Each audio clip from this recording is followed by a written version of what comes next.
The following audio recording has been designed for learning purposes only. Do not share, distribute, or provide any type of copies, or this audio lesson will not be made available to you. Good luck with today's lesson. All right, so we'll do a good portion of 15, and then we'll do the. I'll work through the calculations for the last lab. But let's.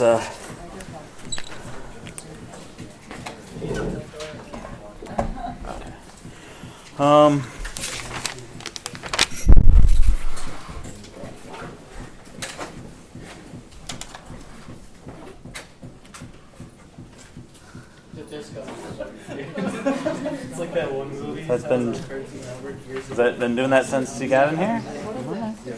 I know. All right, very good. Keep us moving.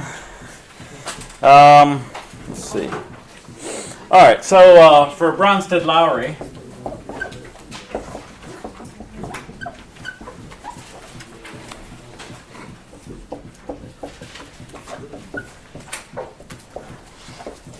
so see the acids and bases as an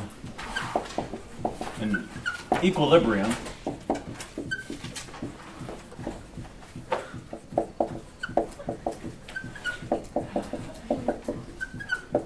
Loud. I'm not sure if I'm gonna get you. Let me. We gotta at least figure out what the source is. It's like there's nothing back there, right? We're at the end of the building. You're dropping that table. Just hitting rooms. Coming from you. All right, so a general form for a Bronsted-Lowry acid is this, and then this is a Bronsted-Lowry base.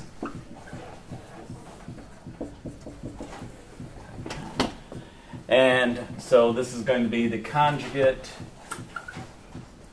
acid of the Bronsted-Lowry base, and this is going to be the conjugate base of the Bronsted-Lowry acid. And this is going to be what we're going to deal with for all of chapter 16. We're going to be using this. This is going to actually be the general form for it. And then for a base,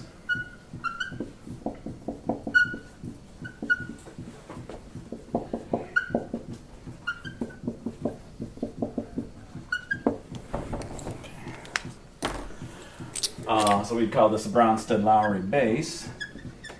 This would be the Bronsted-Lowry acid. And this time the H plus comes from the water to the base to produce the conjugate acid of the Bronsted-Lowry base and the conjugate base of the Bronsted-Lowry acid. Okay. So those are the two types of reactions we'll be dealing with. So we're going to learn a little bit about this as we go. One thing is that water, we said, can act as an acid and a base.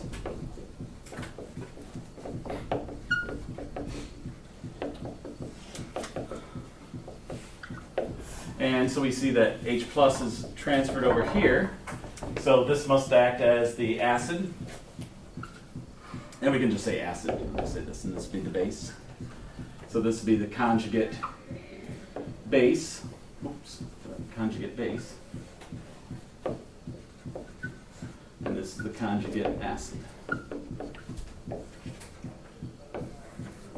So water can act as both acid and base. At the break, I'll go find out the break, but let's do something here. This is actually therapy for me. This is the type of thing that if I was on my own, I'd be bouncing off the walls. It's cool. This is nothing. This is okay. This is perfectly reasonable. Okay, so let's choose to see it as therapy. So. Now, if we know so we're at an equilibrium here, and this is for, I should point that out. So when we're dealing with a weak acid, and that's what we'll consider this to be, and this is a weak base. And the reason that's important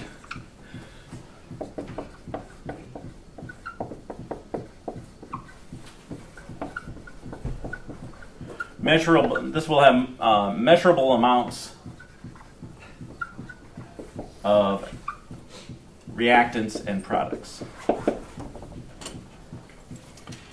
So if we have a strong acid, and that can just be another general form, but if you have a strong acid, then there won't be any real equilibrium. This is going to be very important down the line. You still have that transfer,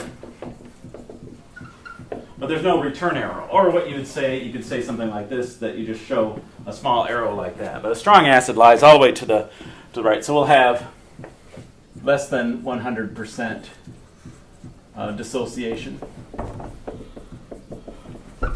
And this one will be 100% dissociation.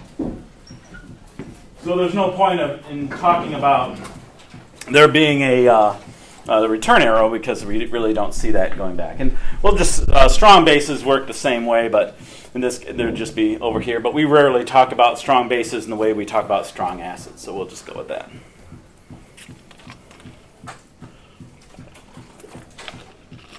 All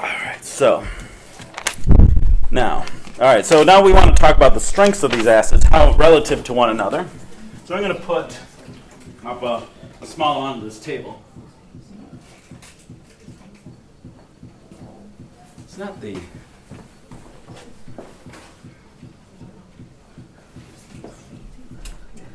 Thank God. Oh, it's a speaker.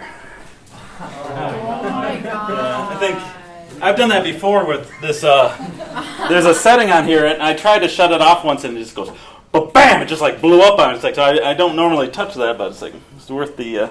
So I have no idea. Okay, good. See, no big deal. I'll just have to take an extra dose of my blood pressure medication when I get back to my office, and everything's good. Everything's fine.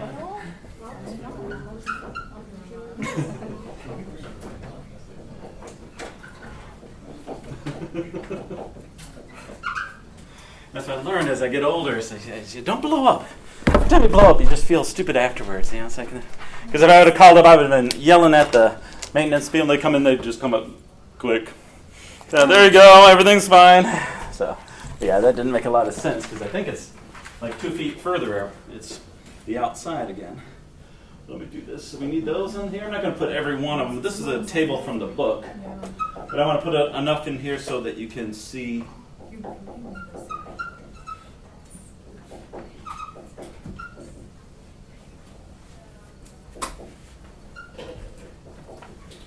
Okay, we're going to drop down. And yeah, it's up to you if you want to write all of these out, but I just want to have them up here to work with. Yeah, we can put that one in there. And H, and then water. Okay. So this is a list of the acids by their strength. And this is the strongest acid that we have. I don't know if it's the strongest one known, but it's definitely the strongest of the small acids. You know, they can make these pretty gigantic molecules they call superacids. It's just that they have extra H pluses. But in the case of a small compact acid, this is the strongest one that's known. So we say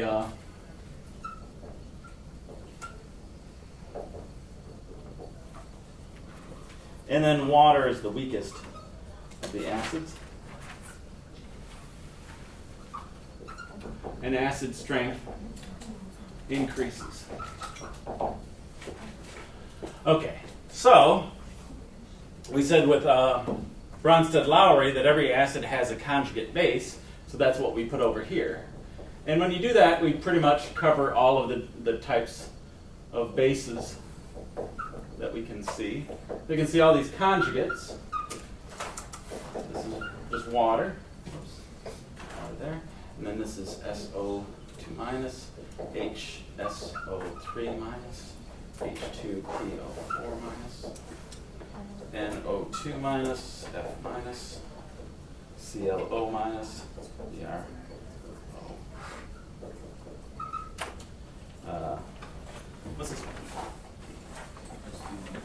2 minus, yeah, that's the sulfide, and then this guy. Yeah, this is OH minus, and that's really the component of all the strong bases. So we can see this is the strongest base. And this is most definitely the strongest base that there is. It's what everything is trying to tend to. And then this is going to be the weakest base. And then we see the base strength increases in the counter way, which makes sense because this has to be the weakest base because the stronger the base is, the more it's creating OH minus or accepting H plus. So this thing is trying to get rid of it, the H plus. That's what makes it a strong acid. So if it was trying to get rid of this, and then this thing was trying to, its conjugate was trying to get the H plus back just as strongly, then it would be in a balance. We know that this thing is 100% ionizing, so this thing doesn't have, this conjugate base is not going to reform into an acid. So it should be the weakest base. So you can see they just work counter to one another. So what do I want to do with that? So I should know those. So you won't need to know this setup, but you can see here.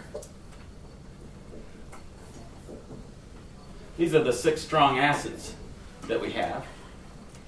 And then the ones, this is all of our strong bases. If you have lithium hydroxide, that lithium is just along there as a spectator ion. This is a strong base, but it just produces OH minus. That's what's really the base here. So that's why all of the strong bases are right in there. Okay, so yeah. So a few things we can do here. Let's first talk about an effect. It's called leveling.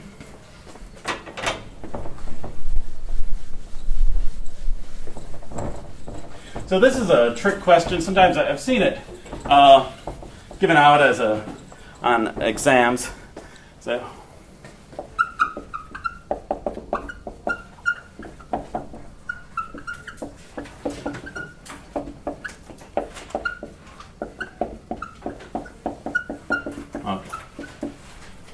strongest acid that can be found in solution. So what's the strongest acid that can be found in solution? You might say HClO4, but that's not true. The strongest acid, if we take HClO4 and put it into water, so it has to be in solution, and it'll break up into H3O plus ClO4 minus. So this is an acid. This is its conjugate base. This is the base and the conjugate acid. So this is an acid. Notice that this instantly, there's no return arrow here, so all of this almost instantly becomes this. Look at any, if we go to HCl, that's another strong acid.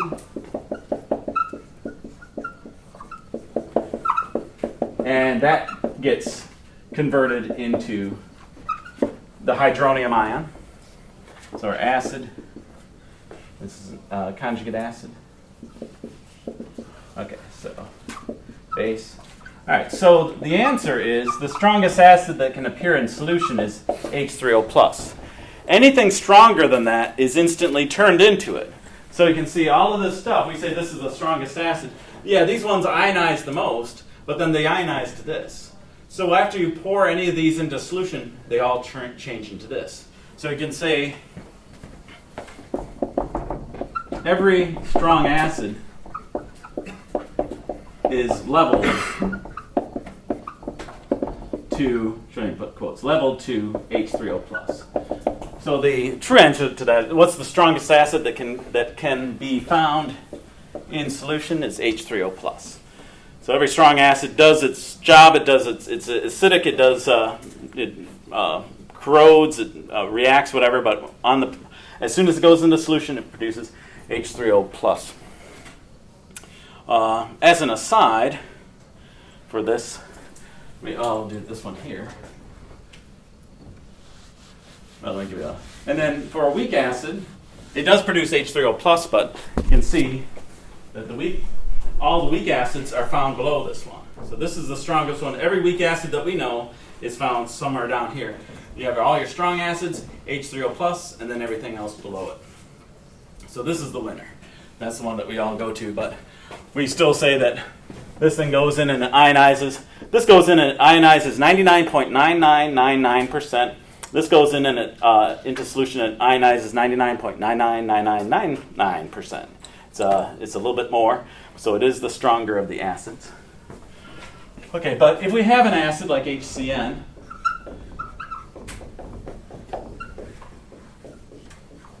when I first got here, so I was the only physical chemist here, and they were, it was a big, the email, email wasn't too new, but all these chemists were sending this email around. I got back from class, and it's just streams of them. I was like, something big's brewing at Macomb. And I look at it, and they were talking, there was an adjunct faculty member who was saying that, all right, so this, I've been calling this an acid, this a base. This is a conjugate acid. This is the conjugate base. And there's some adjunct. Unbelievable nerve. Just going against all tradition. And really riled up the old timers. Now I'm getting to be the old timer, but back then they were the old timers. So so he was saying this is the acid and this is the base. So this is the conjugate base and this is the conjugate acid. He flipped them. The emails were pouring in. I'm like looking, I was like, I'm on probation. I don't want to make any waves. It's like, the hell? I'm looking. It's like a bunch of non-physical chemists. Ugh, that's what's going on. Yeah, I mean, traditionally put acid and base over here, but this is a reversible reaction. If somebody did this and you really wanted the acid base on the left side, I guess you just flip it around. It's allowed. It's a reversible reaction. Of course you're allowed to flip this thing around. So if somehow this is hurting your heart to have it in this direction, then just flip it. And this is the acid again. This is the base. And there's no reason you can't do it this way.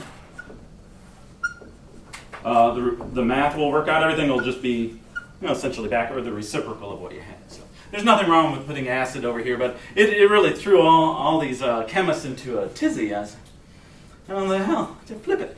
So we're allowed to do that, but they were right in that traditionally you put acid and base here, and there's a lot of things that you should follow as tradition. I wasn't overly concerned about that adjunct, though. He was fired and escorted off campus, and we never saw him again. I don't know what happened. Because nothing, probably, because if they were doing it by email, they were afraid to approach the person on it. Okay, now, so when we have these things, let's look at this. Just from that table, as long as you know the table, in this case you could guess anyway, but the stronger the acid is, the more it's going to push in the opposite direction. So of these two, even though I don't have HCN up there, which one is stronger, this one or this one? Is this the stronger? Yeah, because here's a strong acid, this guy, and then I said every weak acid is below it. So we can, even though I don't have it on there, I think it is in the list, you can say HCN is weaker than H3O plus. Since that's the case, then we can say that it's going to push more in this direction. Oops. Like that, and the equilibrium is going to lie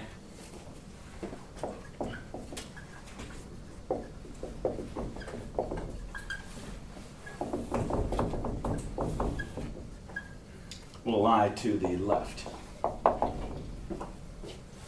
as it's written there. So this we don't have a problem on the exam, but I've seen in the homework, and it does come up in organic chemistry. So I just want to cover it briefly here if you're going to take this. So let's do an example here.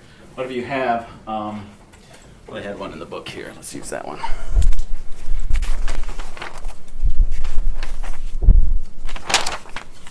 Okay, so you have two. Yeah, here we go.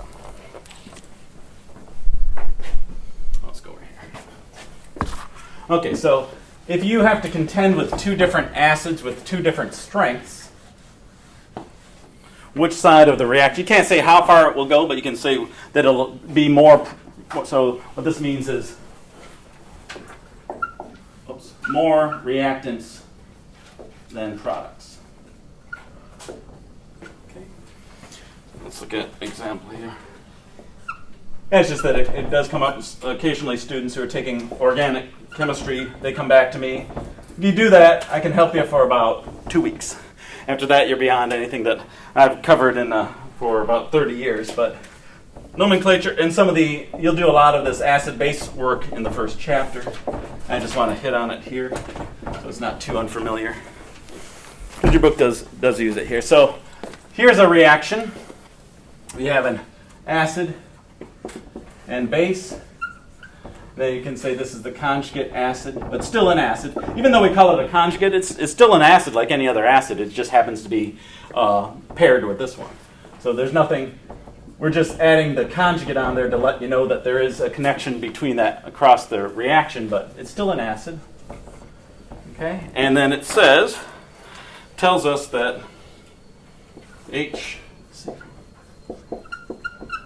so this is trichloroacetic acid.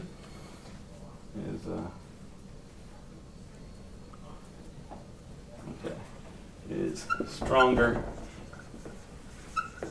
than. So of the two acids present, this is stronger than this is formic acid. So the question would be, does the equilibrium lie with reactants or products? Will there be more of reactants or products? So which direction should it go? Would you imagine? This guy is trying to get rid of its H+, so it wants to go that direction. This guy is trying to get rid of H plus 2, wants to go in that direction, but this is the stronger. And it just comes down to, you can almost picture it as just a physical fight. It's definitely going to go towards the side. This guy is dominating over this acid over that one by strength. So this is going to be, there's a lot.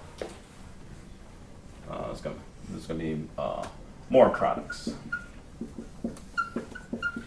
So if you measured out by concentration, it should be higher. Depends on how different they are from each other. We won't be talking exactly about how much stronger they are till we get to the Ka stuff in chapter 16.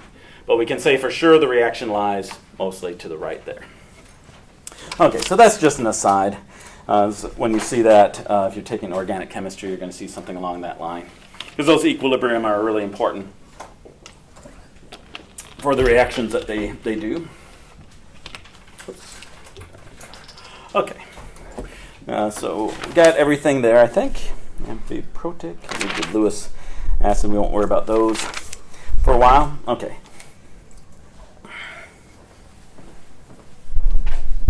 So here's something that can come up on the exam. We'll just work off of that table. I'm going to clean that up a little bit, get some stuff out of here. This here. So here's a good way of presenting this. Right? The conjugate bases for HF, HSO4 minus, and NH4, and then order the conjugate bases. Actually, then put the conjugate bases in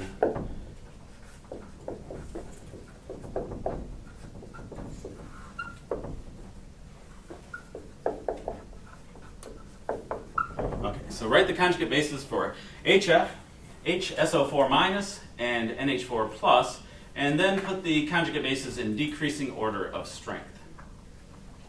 All right, so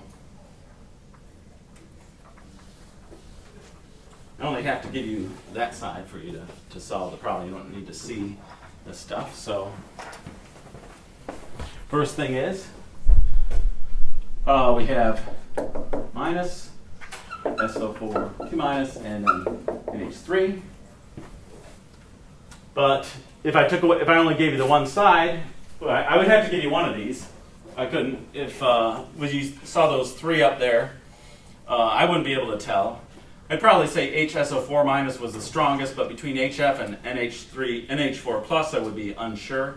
But you can say for sure that now that we have it up here, HSO4 is greater than HF, which is greater than NH4 by their acidic strength. So put them in decreasing order of strength. So which one of these should be the weakest acid, or weakest base, I should say? Yeah, this is the strongest acid, so this should be the weakest base. And then this should be in the middle. And then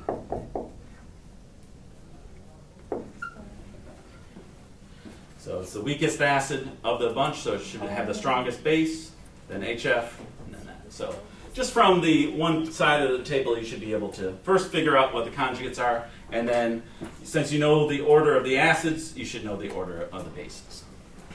Okay. And so just want to make sure I hit everything on that before I had to, so I didn't have to rewrite that table. If I forgot, yeah, good.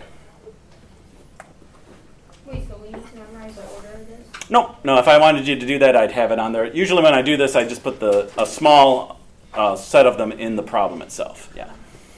I used to hand out the table completely, but no. It'd be if I want you to worry about this, it'd be right in there. I say which ones are the strongest.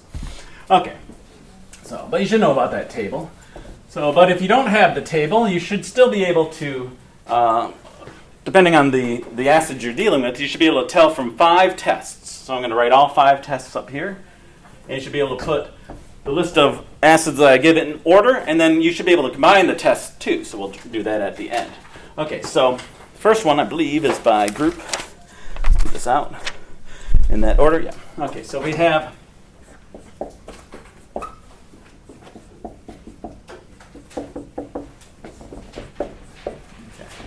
so don't have a periodic table, but I'll just draw out what we need.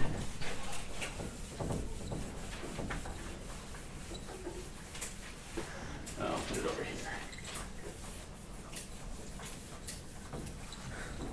All right, so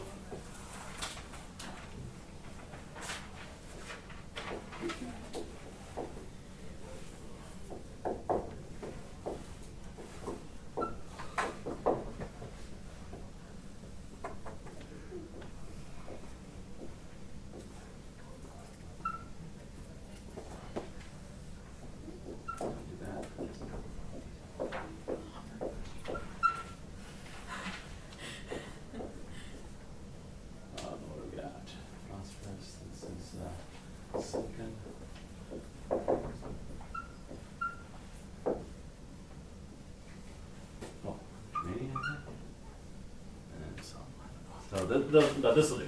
All right, so, but we can go by group or by row, and then the noble gases here.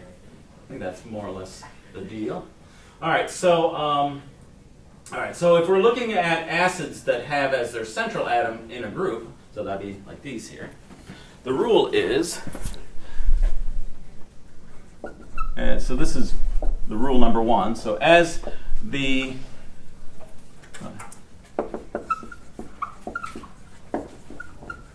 move down a group, acid strength increases.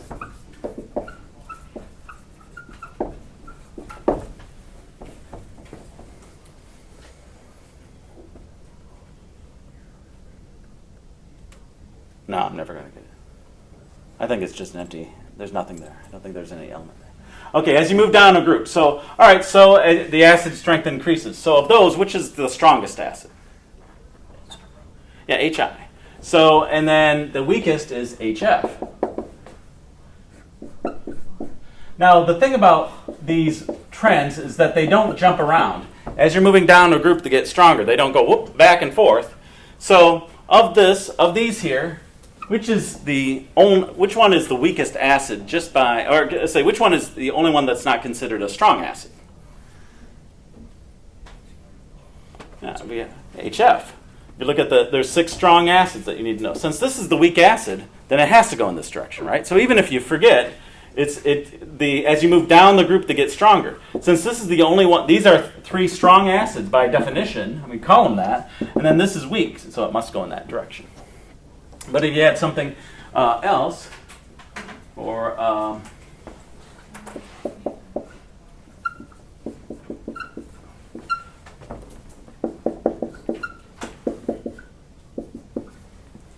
okay, so what's the third strongest acid up here? The third strongest. Yep. So, and that one is called hydrosulfuric acid. So, is that right? Third strongest? So first strongest, second? Yeah. So yeah. So H2S, we call it hydrogen sulfide, but it's also called hydrosulfuric acid. We don't call this an acid at all, and these are our acids, though I can't remember what their names are. But we can do so if we put them in order, same thing. This is going to be weaker than this one, weaker than this one, and weaker than this one. Okay, so that's the rule. So the reason it works this way, let's use, these are simpler because there's just one hydrogen. So for,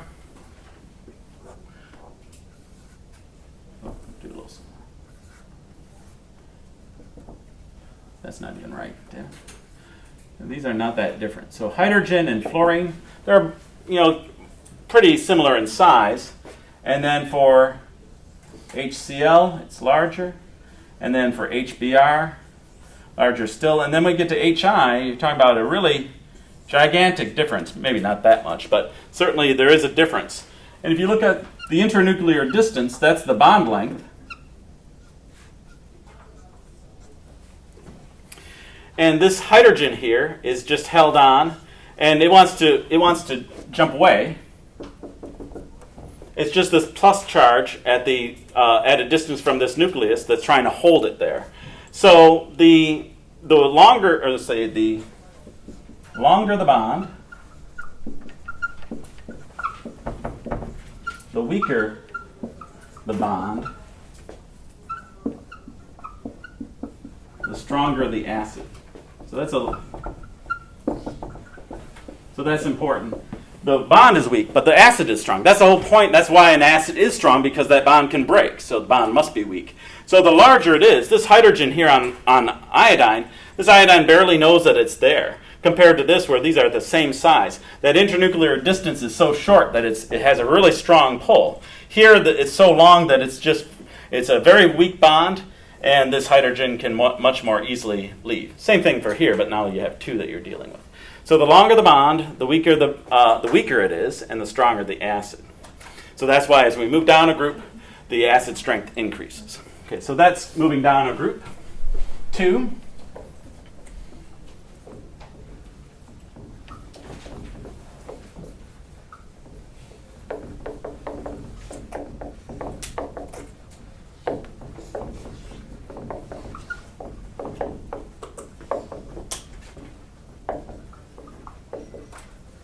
So if we're in a row, acid strength increases as we move from left to right.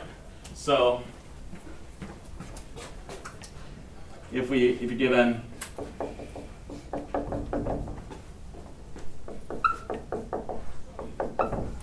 okay. So if you forget the rule, you don't know is it left or right, and you're given that, and you can see those are all in the same row. Which one is the strongest acid? I should say, which one is the only one we call an acid? HF. Methane is essentially nothing. NH3 is ammonia. That's a base. Water acts as an acid and a base. The only one that's a true acid is HF, so that's on the right, so that tells you it's left to right. So if you forget, just think along, and as I said, it moves in the same direction. If this is the strongest, then this has to be the weakest. It doesn't jump around. It's just it goes one way or the other. And here's HF, HCl, HBr, HI. These are all strong acids, so anything to the left of it must be weaker. So we're dealing with a row where all the elements in that row have hydrogens on it to make it an acid. I say that in quotes because this isn't really one. We'd have to do this. We'd say this is nothing. This one, actually in organic chemistry, NH3, you'll see it act as an acid. That's one of the things that you learned in chapter 1 or chapter 2. And then we have this. So nothing, a base, an acid or a base, and then an acid. So that definitely goes in that direction. So before we get too far here, let's see. Try this out here. Oh, I'll do this. So try to put these in order. I'm going to combine these two together.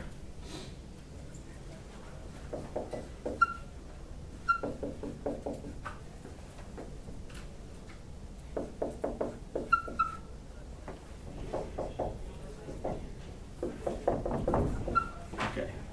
With our two rules, you should be able to put all of those together in from, it'll go from lowest to highest.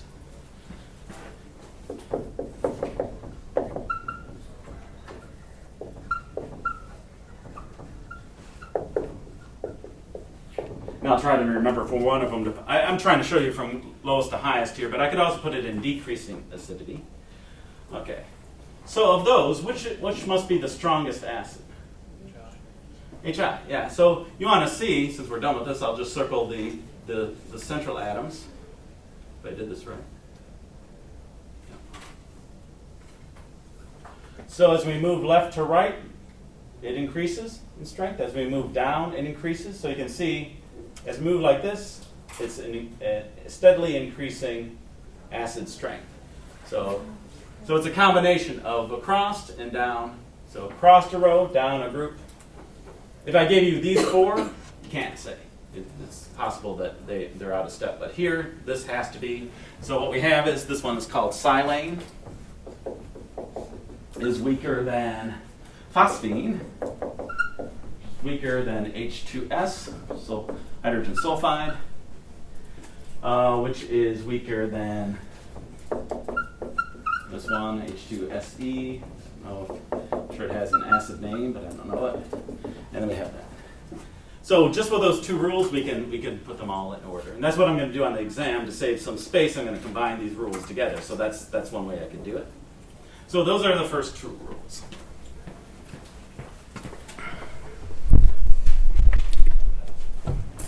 All right. I guess we can leave that. All right, so third rule. What do they do? I think they change the central atom. Yes, okay, so just to follow what the book does. So. For oxoacids, those are the ones that have oxygens in them. Most acids we deal with do. For oxoacids with the same number of oxygens,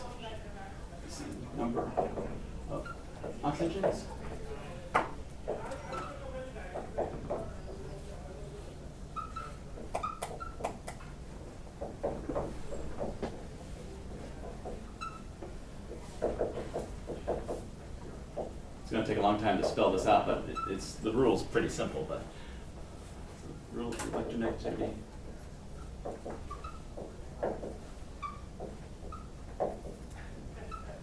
Okay. So for oxoacids with the same number of oxygens, the acids are more acidic as the electronegativity of the central atoms increase. So let's do out one. So we have something like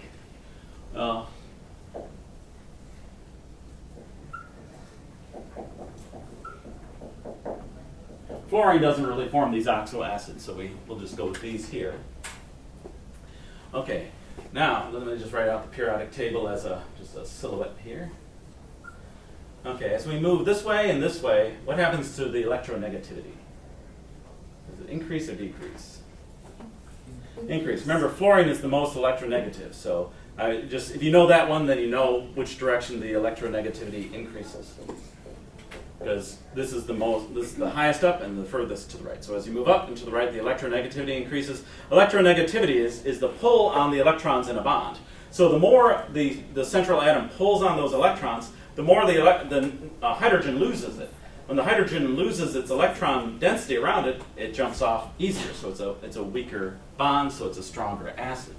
So of these, okay, so which one of these should be the strongest acid then? We got, here's the strongest. So which one is the strongest oxo acid? Yeah, so it works backwards to down there because they, let me put them in order. And this is what gets students sometimes.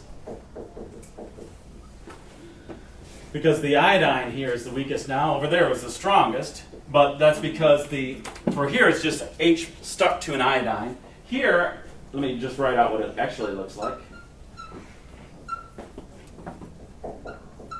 We draw it the way that we do just to put all the oxygens together, but here's how they're actually bonded together. Each of these, the central atom is not touching the hydrogen, not like over there. HI they're connected. HBr, they're connected. HCl, they're connected. Here, there's an oxygen in the way. So the oxygen is the exact same size. So this bond is the same for each of them. So what's happening is this is a very electronegative atom pulling on this bond, but this is 2.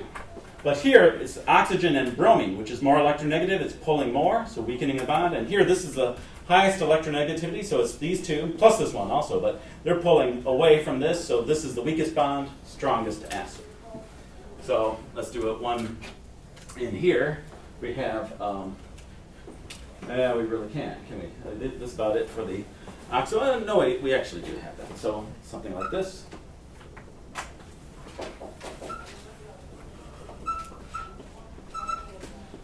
And it doesn't actually exist here, but well, actually, no, we got to do. No, we're doing the same thing. Sorry, so we're going to do this, this. No, this one exists. Assume this one does. So, first of all, this is the strongest acid by our rule. But how else do you know that it's the strongest acid? You should know. It's one of the strong acids. These aren't. So we have 6 strong acids. This is one of them. So this one wins out. So that'll help you too when you're trying to determine these. And if I put something up in the list and it's a strong acid, you know that wins out. So here's 2 strong acids. So you know these are going to be on the end. Then you need to. There should be some rule to distinguish between them. But these 2 have to be over here. They're strongest acids. We're trying to find acid strength. They win. So this one must be the strongest acid. And then we also know, we're looking, say, same number of oxygens, central atoms. Now we go by electronegativity. So it is as we move up this way. So the tellurium must be the weakest, selenium, and then sulfur. Yeah. And this would apply to, we got it for HIO. So I'll write all the possibilities here.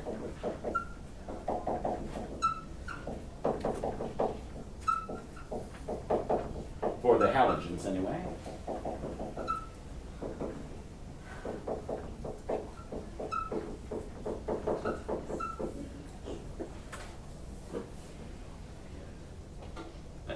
So those are all, those are all the possibilities for the halogen oxo acids. And you can see that this should definitely be the highest because this is the only strong acid that's out there. Some books call this a strong acid, but because of its strange chemistry in water, when you put it into water, this chloric acid actually changes its structure. So there's debate about that in different books, but we just say this is the only one. Yeah. Wait, so you're saying that the halogen, so those are the ones that you box for the halogen oxo acids, but the higher amount of oxygen that they have, the oxo acid should be having a higher acidity. Mm-hmm. Yeah, we just haven't done that rule yet. So for this one, where they all have the same number of oxygens, then we go by the central atom and its electronegativity. So 2 oxygen, 2, 2, 3, 3, 3, 4, 4, 4. Now, the next rule is on what if we change the number of oxygens? So we just looked at the same central atom, but different numbers of oxygens. So this is rule number 1.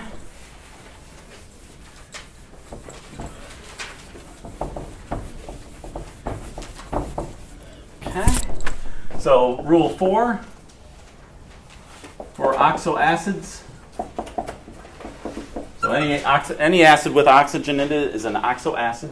For oxoacids with the same central atom, but different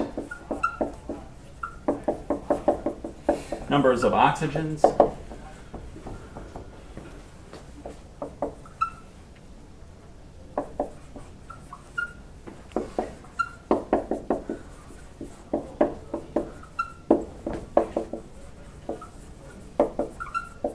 The larger the number of oxygens, the stronger the acid. So we have HCl. I'll do it. HBr. Well, let me write it out as, okay, so here's the formula. Here's what it would look like, but I'll show the structure.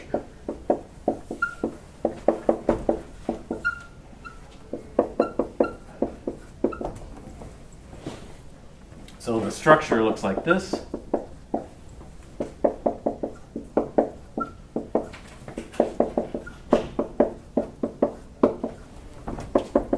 Not putting in the lone pairs, but free to do that if you want to do some Lewis structures. All right, so we have this here. See, now this, what we're looking at are the electrons here. The more these are pulled away from the hydrogen, the weaker the bond, the stronger the acid. So you got two highly electronegative things pulling away. Then here you have 3 atoms that are pulling away. Then you have here 4 pulling away from that, and then this one has 5. So this one, the real mystery here is how that hydrogen holds on at all. It seems like it just should leave. So it's almost been completely ionized there. So that means that this is weaker than this and weaker than that. So the more oxygens there are, so there's the difference here.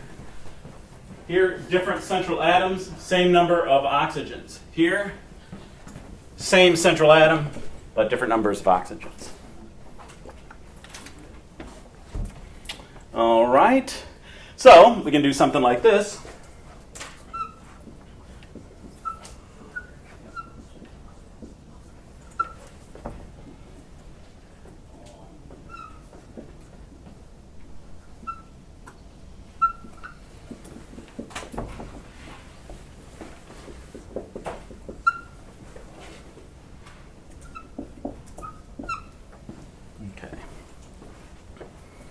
What's the strongest acid up there? This is what on the exam it often. And why is that? That's the only strong acid. Has to be the winner. So that one's on the right. If I'm asking you, put in order of increasing acid strength. So on the exam, often the students get, everything else is right, perfect, and then the HCl is just fumbled around in there somewhere. I say, no, it has to be the strongest one. Okay, so now when you have all of these different things going on, so what we can say, so when I'm given something like this, I look at the ones that are part of a trend that I know. Then everything else should fall outside of that trend to the left or to the right. So we look at these. And of these 3, which is the strongest acid of the ones I have underlined? Yep. So we won't worry about this one, but this is going to be stronger than this one. It's going to be stronger than this one. We just learned that rule over there. So that puts those together. Now, so that's gone. How about this one? Where does this go? Is there a trend that we know of this and something that's, yeah, so this one must be less. Then this guy has 1 extra oxygen over this, so it must go here. And then this guy, this one wins out no matter what. And there. On the exam, it wouldn't be much tougher than that, but here's basically 3 rules. We got for the same number of oxygens, for different ones, and then a strong acid was just thrown in there. And there's the 6, and we'll talk about those 6 strong acids and bases. So that's it. Now, there's one last rule. And this is for polyprotic acids.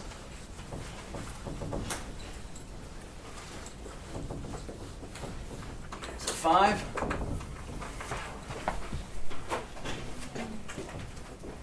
For polyprotic acid, so 2 or more protons, or H pluses that can leave. So for polyprotic acids,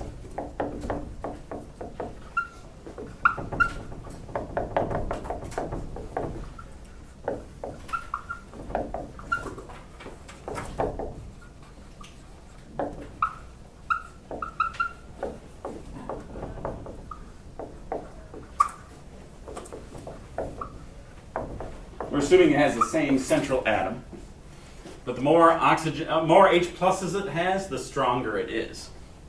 So if you have this, so this is what we're focused on, is, and we don't draw phosphate because it doesn't have a hydrogen, so it's not an acid. So this is what we're talking about here, where it's the same, it's just you start out with a neutral polyprotic acid and you keep taking hydrogens away. And this is one that gets the students the most on the exam, I've noticed. This one here, to have a hydrogen leave, it's leaving something that was neutral. Here, this one is an H plus that's trying to leave something that's negatively charged. So first it has to break its bond, then it has to break the hold of this -1 charge. Then this last little hydrogen here has to break its bond and then leave something, it's positively charged, trying to leave something that's -2. So this is going to be your weakest acid, second weakest, and then the strongest. So you put them in this order for increasing.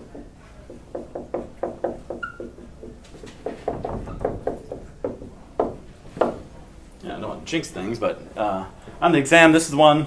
Everything else, these students are just blasting through, no problem. They get to this, and it's backwards. It's mixed together. I mean, is that okay? Does that make sense?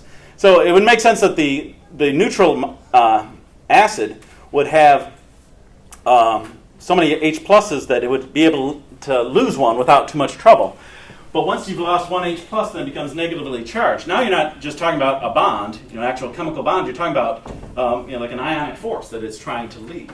And so this one is going to be worse. So, and if there were 4 H pluses on here, then it would just go in that. This would be H4 or H4PO4. But yeah, the more you have, as you take them away, it gets to be a weaker and weaker acid. Okay, so those are the 5 rules. Okay, we'll take a break here, about 10 minutes. I have to run back to my office too. On the exam guide, I just asked you to list the names and formulas of the 6 strong acids and 6 strong bases from the textbook. So if you look online, you put in strong acids, you're bound to find whole huge lists of them. But the 6 that you need to know, I'm going to put out here. So this is HCl. I'm going to put the formulas and the names, and that's what it asks for on the exam too. So if you just put the formulas, you'll get half the points. Don't put anything, you'll get 0. So you want to have the names or the formulas.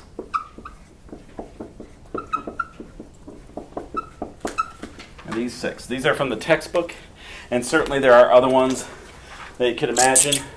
Like the element below iodine is astatine, so it's HAT. That certainly is, but it's just that astatine, as far as I know, is always radioactive, and it's very rare, so that's why we don't include it here. So there always are more strong acids, but these are the ones that we come across the most, and you should know them. And so this is hydrochloric acid. Oops. Bromic acid, and you need that acid for the end of the name, so the iodine. Yeah, it sounds funny, but it's hydroiodic acid, and then nitric, and sulfuric, and then perchloric. Yep. So these are the 3 halogen acids, and this is nitric acid, sulfuric acid, and then perchloric. So that's going to be required, so you should know those, and just be one of the first things you might want to get out of the way on the exam. And then these over here, so the only trend is here, but nitric and sulfuric we use so much, and you've heard so much that shouldn't be a problem. This is the one that we actually, it's such a strong acid that when we put in our fume hoods, they asked if we are going to use this. Because if we did, then they were going to have to add us an expensive coating. Well, we do use it. We didn't want to pay anything extra, but so we didn't have the coating on there. So they should dissolve away about the time I retire. No, I wouldn't use this. This sulfuric acid is plenty strong enough. This one I'd never want to work with at all. HF, hydrofluoric acid, is a weak acid. But you might say, well, in Breaking Bad, they dissolve everything in hydrofluoric acid. They do. I mean, hydrofluoric acid eats away everything, even glass. You can't put hydrofluoric acid in glass because eventually it will eat its way through. It's not a matter of, when you say the strength of an acid, oh, that was dead. It's that it dissociates 100%. It's not that it isn't dangerous. Like phosphoric acid is very dangerous, but it doesn't dissociate 100%. So the difference between these and hydrofluoric acid is that the hydrofluoric acid does not dissociate 100%, but these ones do.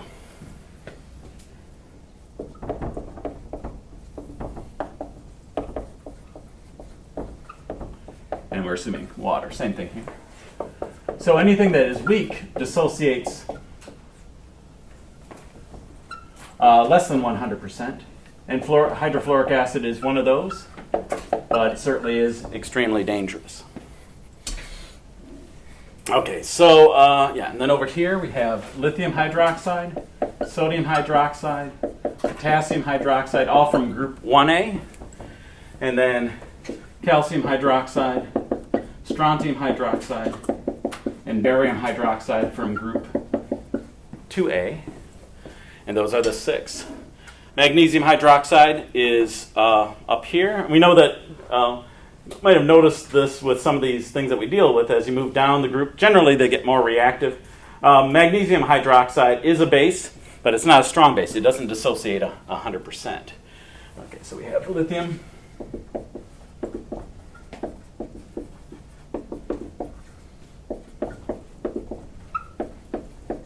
So I'm going to just write these all out just to make sure everybody knows. So names and formulas, but these ones are much easier to name because they are just, they're ionic compounds like any others that we've used. They just have the special property of producing hydroxide in solution, so we call them bases. But they're named like any other ionic compound. Okay, so, but yeah, that strong acid does make a big difference. Here's a weak acid that we'll use quite a bit. It's acetic acid.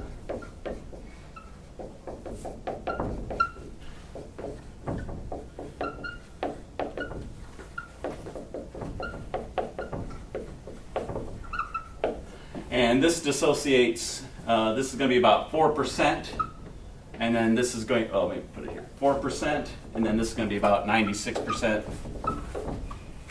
I remember, but it's a small out because this is a weak acid. And then a strong acid, like HCl. This goes in the solution. And we can put the reverse arrow on here, though it really lies to the right, but just to show the similarity here. This is 100%, and this is 0. If you looked, you should not see any HCl at all. Even if you could look down to the molecular level, you'd be hard-pressed to find any intact. So this is the difference there, but they both produce hydronium ion. So this stuff, if you take this and put it into water, put in a few spices, you got vinegar, it's tasty, put it on salad. Put this on salad, go in the hospital. This provides but they both they do the same thing. This is the zing that you get with vinegar. That's this. That's this irritation of your taste buds due to that H3O+. I'm sure the other the spices and stuff do stuff too, but it's that the zing is that H3O+. Why is this not a zing? Because just the concentration is just, so I'm sure there is a zing before it starts to, it eats through some of the minor capillaries, and you're probably in a lot of trouble. Yeah, so tasty, hospital. And it's a lot of the same stuff. So that's the difference. These guys dissociate 100%. They just have so much H3O plus that's put into solution that it is a high enough concentration to cause some problems. But same stuff. Okay, so you should know those. And we did the structures. Okay. Now, yeah. Okay, so autoionization of water. And then the ionization of water. In the exam guide, I just say, I think I say, oh, you provide it yourself, or go look it up. So this we're going to do. So for some of this, I just didn't feel like writing the answer because you can look it up so easily, and here it is. So make sure that you know this. When I ask for people to write autoionization of water in the exam, I get all kinds of stuff, pictures of robots. I get the electron configurations. Autoionization. So ionization, changing to ions. Auto means by itself. It's doing it by itself. So we know this is, I actually wrote this earlier as an example, but this is the autoionization of water.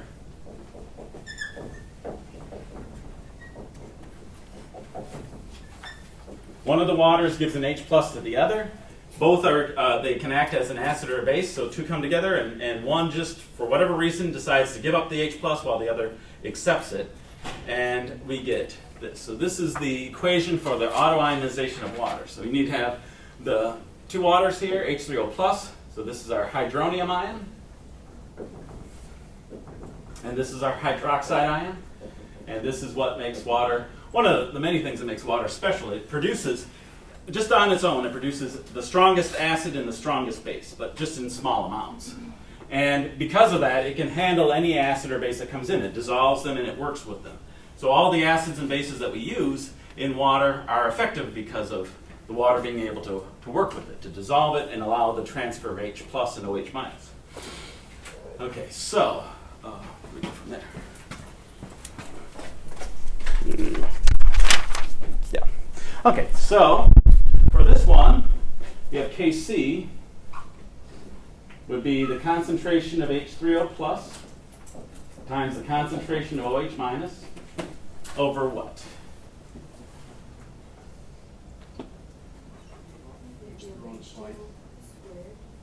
Could be. Well, what's the phase of the H2O? Yeah. So it's just, these are constants. So because of that, now in your book, this is what they do. To show this, they do this, but we know that these are liquids, so if we multiply by this,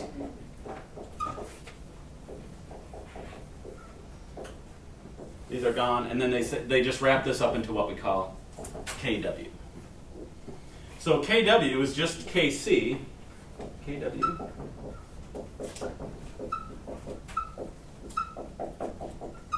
like that, and we're going to be working with this quite a bit. But just Kw is just Kc. Because of its special purpose, it has a different symbol. So you want to write it as Kw. So and this is called the ion product constant of water.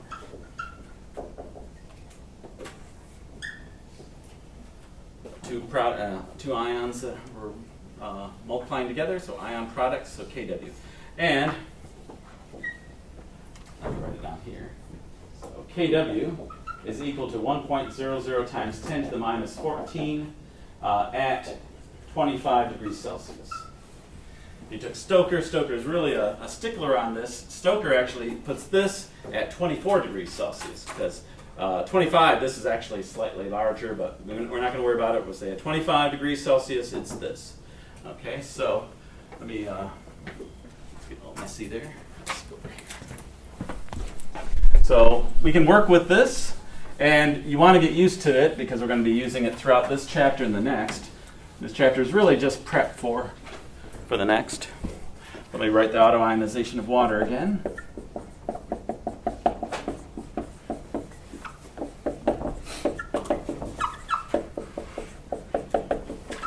Okay, so ice table. So this will tell us something. So this is so So when the water starts out, let's pretend like the water hasn't done anything yet, it's 0. And then what do we put over here? This is new. We have 2 liquids here. So the concentrations don't change, so there'd be no change here. So we could certainly put the initial concentration, whatever it is, but there's no change, so at equilibrium it'd be all the same. So this side with liquid and liquid, we just leave it blank. We're going to see that in chapter 17 too when we talk about insoluble salts. But here we don't do anything on this side, so all this becomes is plus x, so that's x. So something new. But you have a liquid or solid, and if this were aqueous, we'd have something here, and we'd just leave this blank. In this case, they're both blank. So the concentration, so Kw is this. So we put in our equilibrium amounts, because this is at equilibrium. And what's that equal to? What number? I'm searching. Is stretching. Now, without using calculator, what should x be then? The square root of 10 to the minus 14. 10 to the minus 7. So that means so this is pure water. If we add an acid or base, and that's what we'll do soon. So when we add an acid or a base, then we shift it. But if it's just pure water, there's the equal amounts of this because this one provided the H plus for the other, so it's 1 to 1. So this is, so X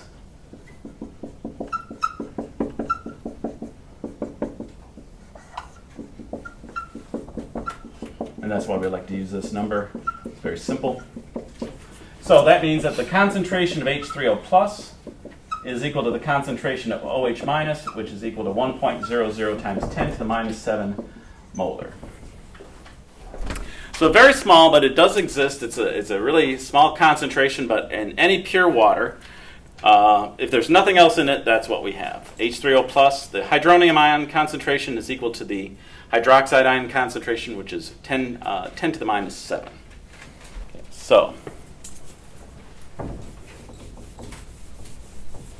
So qualitatively, we can say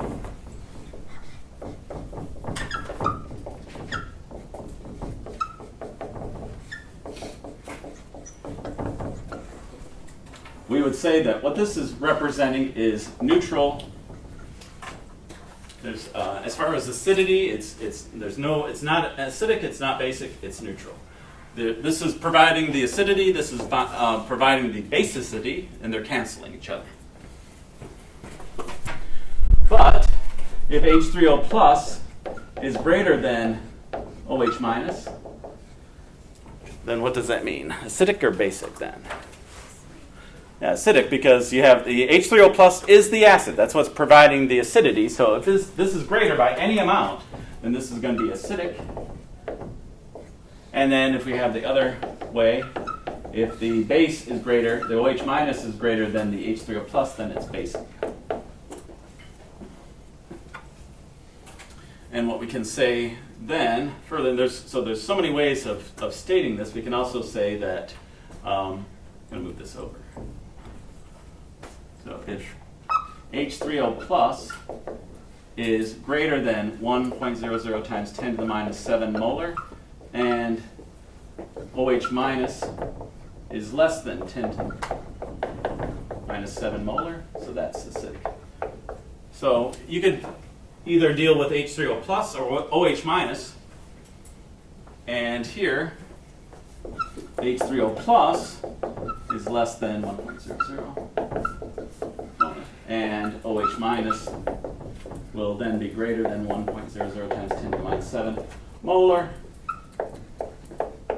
It's basic. And I know if this is the first time you're seeing it, it's overwhelming because it seems like I'm just saying the same words over and over, but you got to get used to this, what this means. So if you see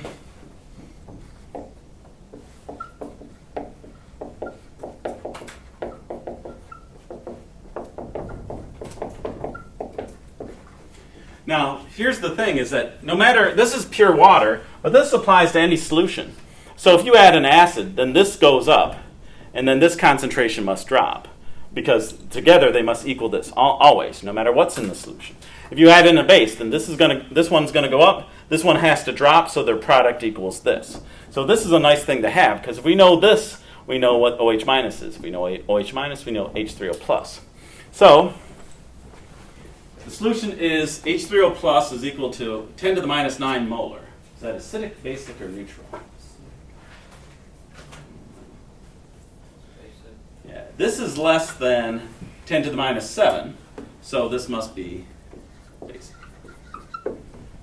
So just from that, you should be able to tell. And if we wanted to determine, so from here, we could say what is OH minus. Then what you would do is you have H3O plus OH minus is equal to 1.00 times 10 to the minus 14. You put in your value here. It'll definitely get tougher than this, but we'll start with this.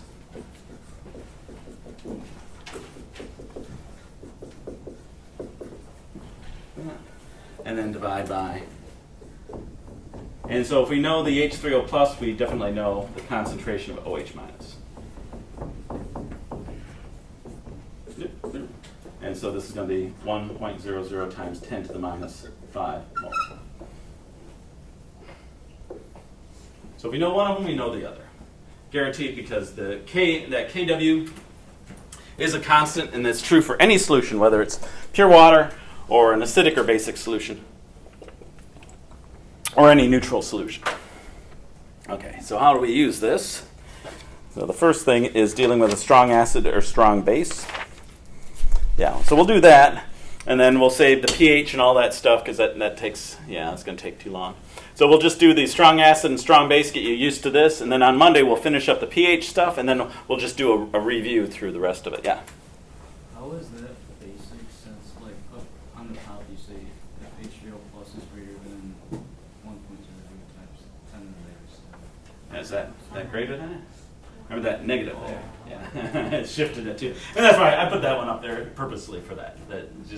And it's hard. That's why we on Monday we're going to switch to pH, because then it's a lot easier to deal with. But this is what I want to do today, is make sure you're used to dealing with these really small numbers and get used to them. And then we're going to shift over to pH, because this is pH 9 basic, so that's easier.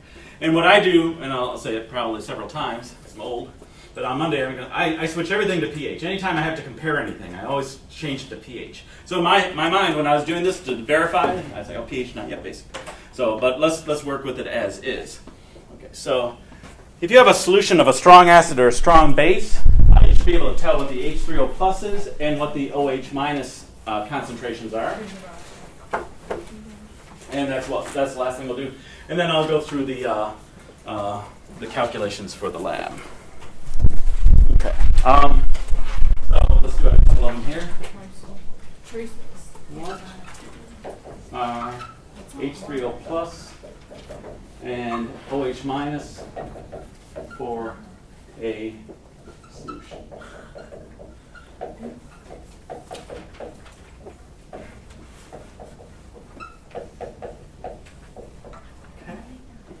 So we're going to do this, and we'll do one for the base, and then I'm going to do the one that would be considered the trick problem, so that you're not surprised by it.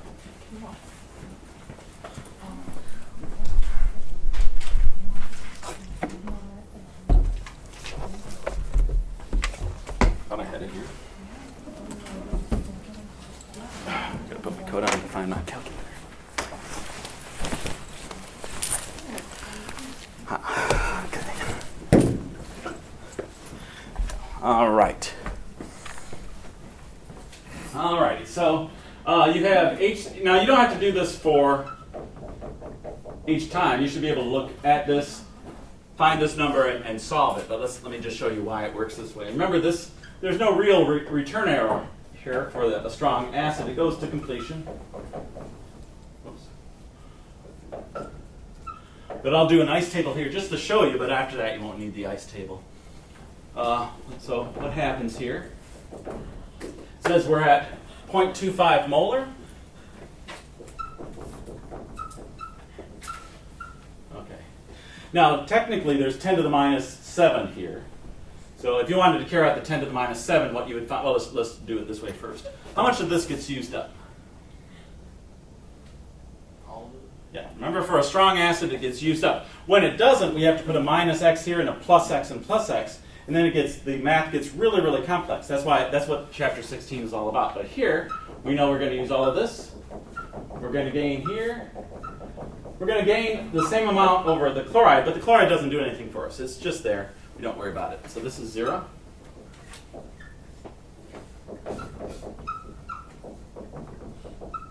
Okay. Now technically this should be 1 times 10 to the minus 7 because that's what's present. But if you put that in there, it would be this, which is going to round away. So normally what we say in these instances, for almost everything that we do, we just make that as 0. Okay. So what's the concentration of H3O plus then at equilibrium? What do we end up there? What's this?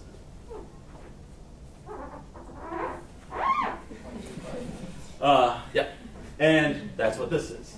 So that's why with a strong acid, you don't have to do this. This is going to go to completion. So you can write this directly. This is a strong acid. Strong acid. There we go. Right now. As long as if it's sulfuric acid, actually sulfuric acid is really tricky, as we have to do it in chapter 16. So it's always going to be monoprotic strong acids. Okay, and then OH minus. I'll write it completely out here.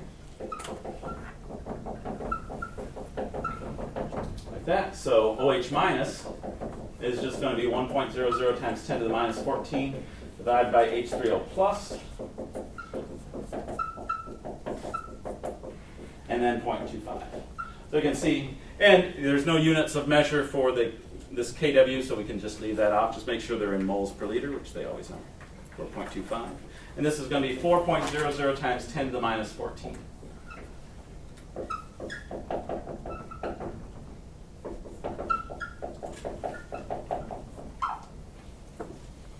All right, let's do it for 2 strong bases, because for the bases there's ones that have 1 OH minus and 2 OH minus. It's the ones with 2 OH minus that cause the trouble. They're considered by the students, if they don't see it, as the trick question. And I don't like to give those. I want you to be at least aware that this is the possibility. So let's do this. What are H3O plus and OH minus for each of the following? Okay. So we have, let's see, so we'll do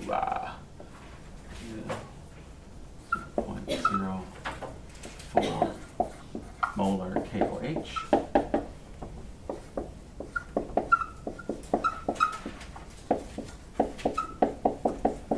Okay, so this is one, it's at 2 there, we got to be careful of.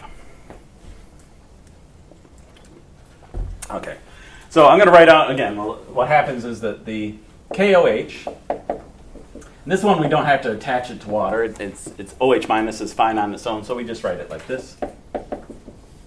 The H plus we have to send somewhere, so it's not going to just be a proton on its own. So we make this 0.04. So all of this is going to go. We get that potassium ion we really don't care about, not for this part. And again, you have no reason to write all of this out. I'm just doing it so that you can see. Okay, so we know that the OH minus is 0.0400. That was up here. So if you know what you're doing here, you just go directly here. You're done. And that's if you said, if I asked this and you just wrote this and you wrote this down below it, absolutely no problem. And then H3O plus is going to be 1.00 times 10 to the minus 14. And you know, I'm writing this out each time. As we get going, especially when we get into 16, I'm going to keep just shortcutting it. I'm just going to go directly to this next form. So we have H3O plus. So make sure you know this stuff well enough. You can always stop me if it looks like I skipped a step, because I definitely did. I don't have to write this. I could have just gone right here, but I'm going to do that for a while anyway. this is 0.04. That. So 1 times 10 to the minus 14 divided by 0.04. So this is 2.50 times 10 to the minus 13. So here's our. Okay. So here's the little trick, but if you don't know it, or you're not paying attention to it, then you'll get it wrong, and I'll know exactly why. So if we look at this, this is calcium hydroxide. It has 2 OH minus. So this breaks up into calcium ion, and this time 2 OH minus because of that 2. It's either lithium hydroxide, sodium hydroxide, and potassium hydroxide have 1 OH minus. Then calcium, strontium, and barium hydroxide do this. This is a very likely one to be on the exam, something like this. Let me just show you. So again, you don't have to do all of this out. What did I say it was?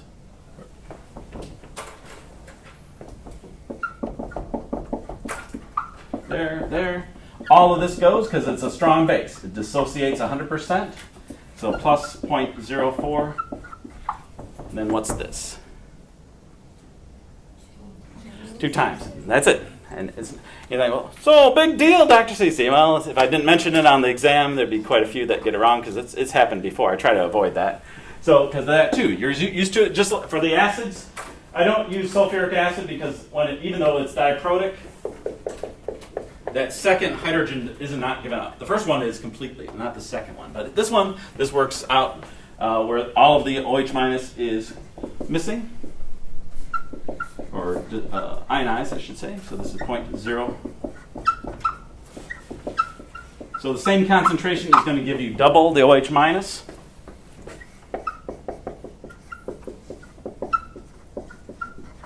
Like that. And then if we do it, the same thing out here, H3O plus, OH minus, is equal to 1.00 times 10 to the minus 14. H3O plus is going to be 1.00 times 10 to the minus 14 over 0.08. Okay. 1 times 10 to the minus 14 divided by 0.08. And this comes up to 1.25 times 10 to the minus. So not a gigantic difference, but a noticeable one. And if you make that mistake, I'd know exactly why it happened. So we want to be careful to avoid it. So that's every possibility of everything I can think of for that one, which I like to do if I have the time, and we definitely do. Okay, and that saves it just before the pH, POH, H3O plus, OH minus conversions, which take a while. So we'll do that. We'll start that on Monday, and then I'm going to go through the more, I can answer any questions you want. I plan on just, for the rest of the class, going through the toughest problems from all 3 chapters. Okay, is that cool? That's good. All right, so I'm going to go through the calculations for the lab. And if you need to complete the lab, I'm not sure if anyone does. If you do, we'll go afterwards. And if you're set, you think you got it dialed, you're set to go. But if you want to see the calculations, I'll do those out. We'll take a couple of minutes here to clear out whoever is set. And we got one more day before the exam, so Monday is the last day of practice stuff there. Email if you have any questions if you're heading out. Oh, and who has the full write-up of the lab? Do you have the calculations? I just want to see how it's phrased. Thank you.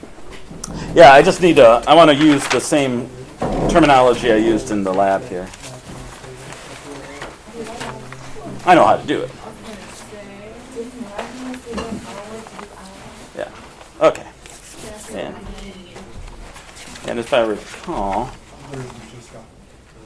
so what most people found, right, from the data, your first experiment was, your second experiment took about half as long as the first, and then the third took about half as long, and then the fourth took like about double the time. So I'm going to do out experiment 1 and 2, and show you how to, and from there that'll show you how to find exponent A, and then you can do B and C. So let's do this out. Okay, so everyone's good with this? I'm going to erase this here. Yeah, and then if you need to finish the lab, we'll go over there after this. should have plenty of time if you need to do that.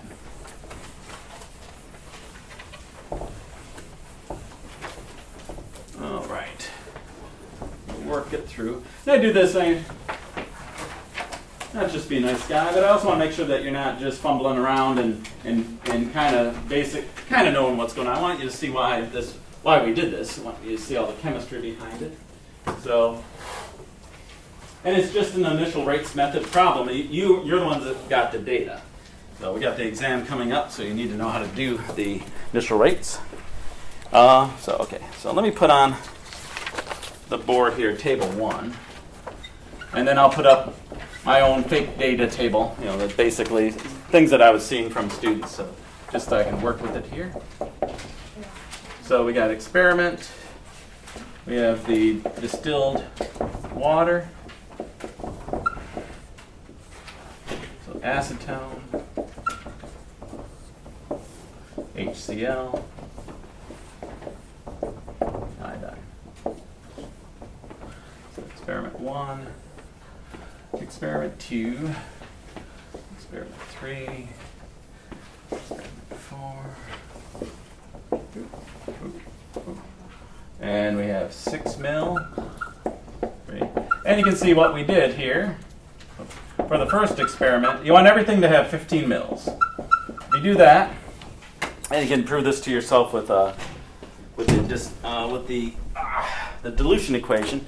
As long as we have the same number same number of mils each time, the volume doesn't change. Then if we double the volume, then we're doubling the concentration. That's why we do this. It just makes it easier than having to calculate your concentration or calculating the number of mils you need to do the calculation.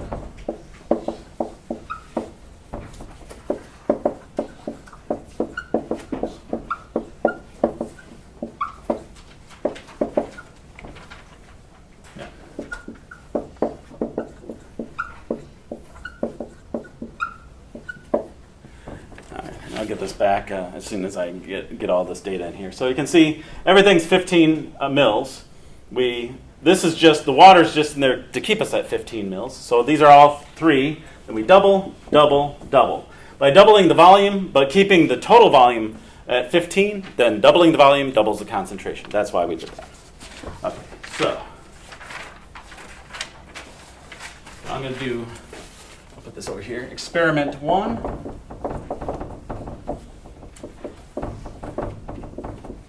So I'll go slow enough that you can do your calculations for this. But I'll just do experiment 1 and 2, and then you should be able to do 1 and 3, or 3 and 4. And because what you're going to do is you're going to compare these two to find so these will give us A for acetone. And then if we double these, that gives you B for HCl. And if we compare these, that should give us C. So it's just the initial rates method. So and then I have experiment 2. So I'll do out these two, and that will allow us to find the first exponent. Then from there, it works the same for the other two. Okay. So when I was seeing something along this line,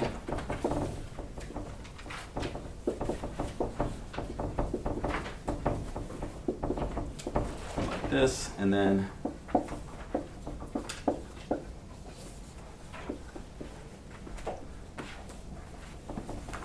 where the run experiment 2 was about half of what experiment 1 is, and if it didn't, it should still work out. The numbers really usually work out very well.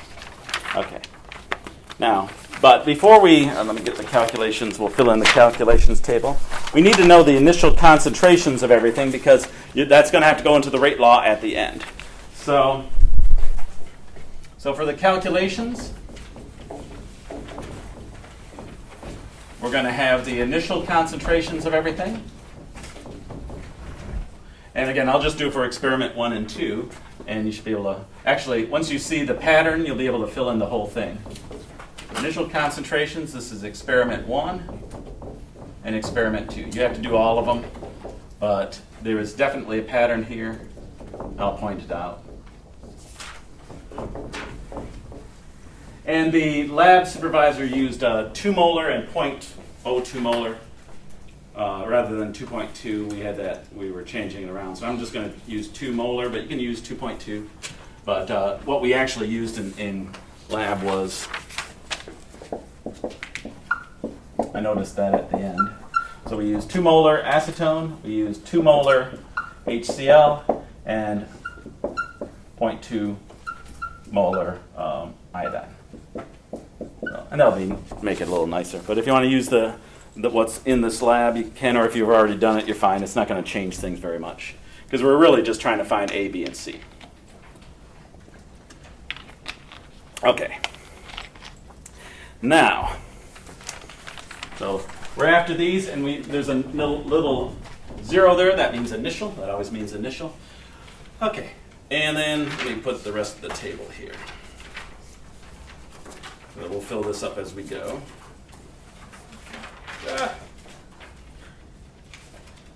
Who wrote this thing? Who made this? Okay. Then we have and then we have reaction rates. Okay. So we have experiment 1 and experiment 2.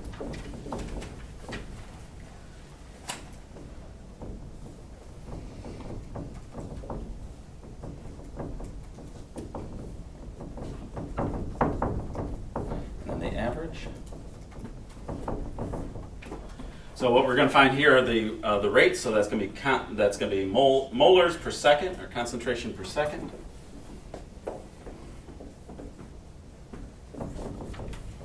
And you're going to be using the average to calculate. It's good to have these 4 runs that you did, and that they'll just give you a nice average. And then we have the order of reaction. And I'm going to find it for acetone. Okay, and I have my numbers here. There you go. Thank you. All right, so for the initial concentrations, I'll do all the calculations over here. So we have our dilution equation. All right, so we want to find out what this is we've mixed everything together. The acetone was 2 molar. What's it after we mix it together? So the initial concentration, this is for the acetone. The initial concentration was 2 molar. For the first experiment, what was the volume of the acetone? 3. Yep. Right there. And then what's the final volume? What's the V2? 15 mil. No, once it's put in. So we took the 3 mils and we put it into, and we mixed everything, it's 15. So V2 is always going to be 15, because all of these end up with 15. So we just want to find out, once we mix this one, water, this, and this, what were the new concentrations? So that's what the dilution equation is going to show us. So we do, this is 3 mils, and this is going to be 15. So for every calculation to do, 15 is going to be on this side.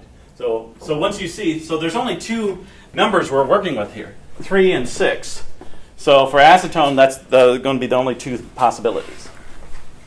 All right, so we do this out. And we get, I'm just going to do it pretty quick, 2 times 3 divided by 15. So this is 0.4. Okay. So this is going to be 0.4. What do you suppose this is going to be? We doubled the volume. 0.8. For experiment 3, it's going to be 0.4. So any place that acetone is 3, it's going to be 0.4 after diluting. So 0.4, 0.8, 0.4, 0.4. How about the HCl? It's also 2 molar. So 0.4, 0.4, 0.8, 0.4. Then these ones are going to be off by that much as far as you're going to have to shift it over. As far as so it's going to be 0.004. Okay, so we'll have for this one, this is going to be 0.4 molar, 0.4 molar, and then this is going to be, So for the iodine, just to show it, it's just a shifting of the, right? Yeah, just a shifting of the decimal place. So iodine is going to be 3 mils. The new concentration after we throw that into a flask, and the total volume is 15.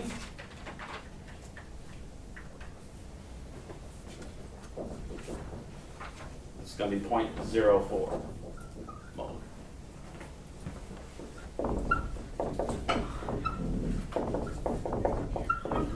So this will be 0.04 molar, and this will be 0.08.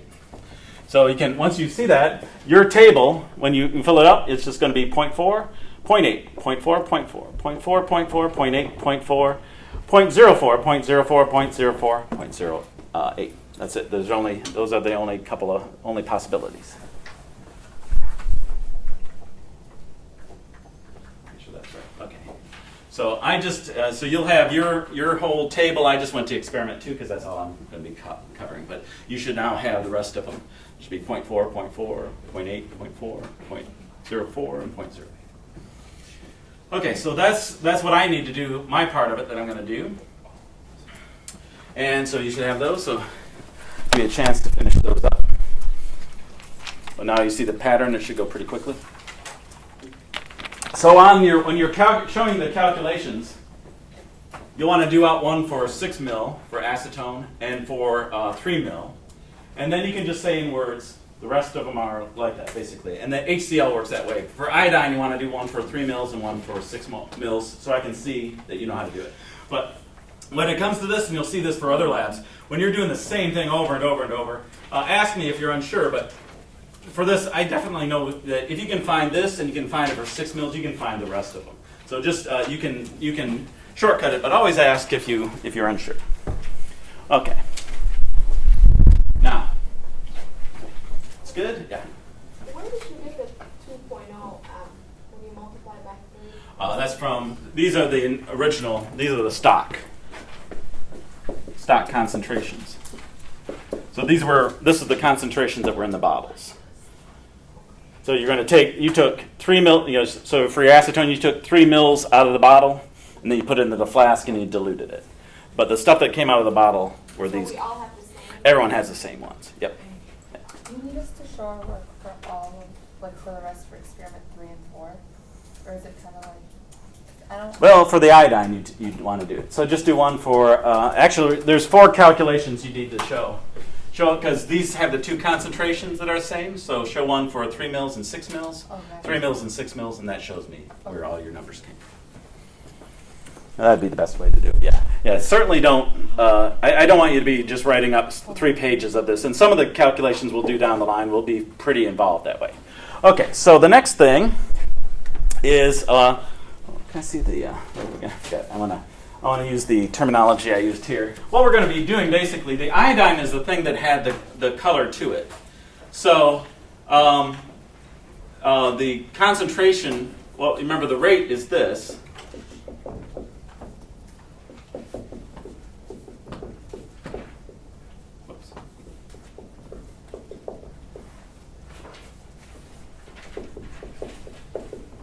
Now, this comes up to be a negative term, but as is explained in the calculations, that because we're always taking a ratio of the equations, the negative term cancels. So you can really say that the rate for the whole reaction that we can see, because we've measured it by the color change, is going to be the concentration of the iodine, as far as here, divided by the time.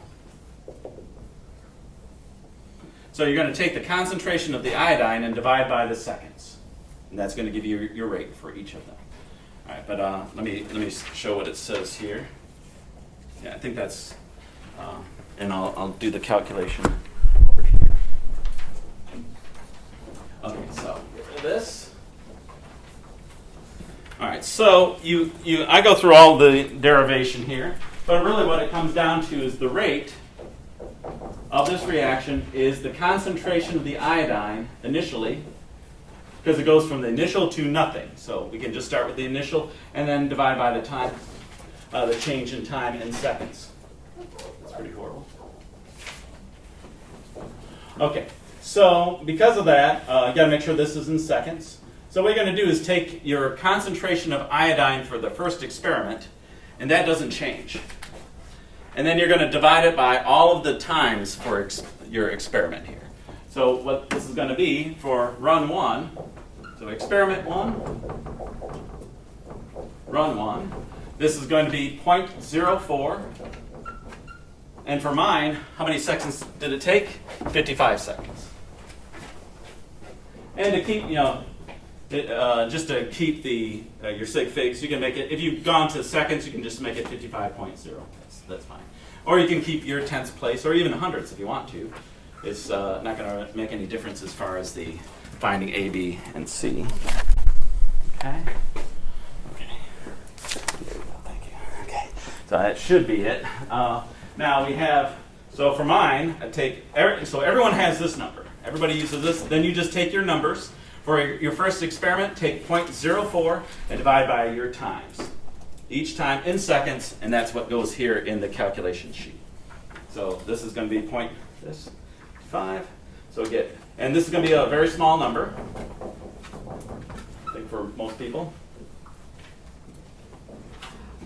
For run 2 for me, and I'll do these all out. This will just slow me down while you're doing them if you want to try yours. I get 53 seconds. 0.04 divided by 53. So 7.55 times 10 to the minus 4 molar. Run 3.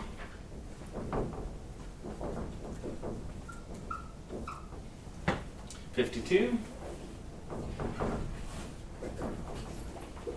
0.04 divided by 52. And this is going to be 7.69 times 10 to the minus 4 molar. Molars per second, I should say, because it's rate. And 0.04 molar divided by 53. So I can just take that number up here. Okay. So I'm going to transfer these over.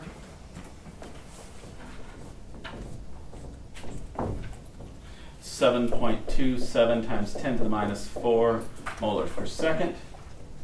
7.55 times 10 to the minus 4 molars per second. 7.69 times 10 to the minus 4 molars per second. And your numbers may not be quite as close as mine, since I just made mine up on the fly here, but use whatever you have. Is that good? That makes sense? Yeah.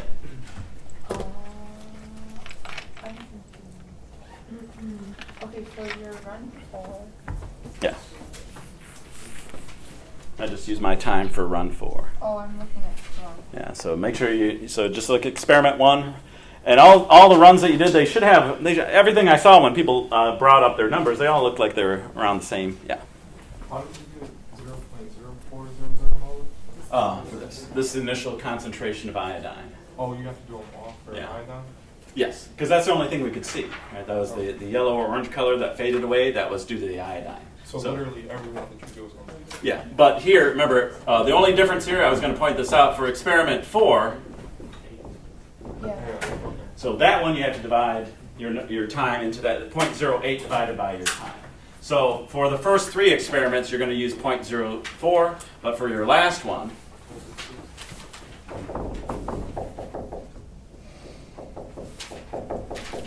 you'll need these concentrations. Might as well just finish this up. So. Go.